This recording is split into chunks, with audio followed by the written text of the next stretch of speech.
Hello everyone! In this video, I'll show you how to view your statements in the American Express app.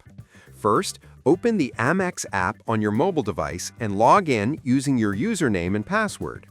Once you're on the home screen, select the card account you want to check.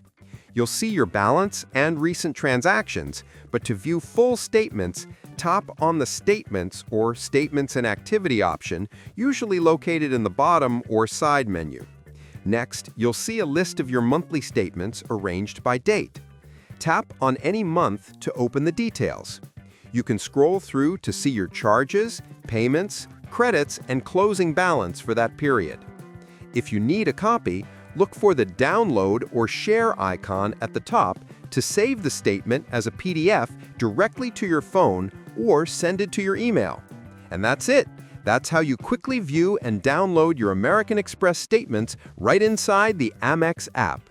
Subscribe the channel for more videos.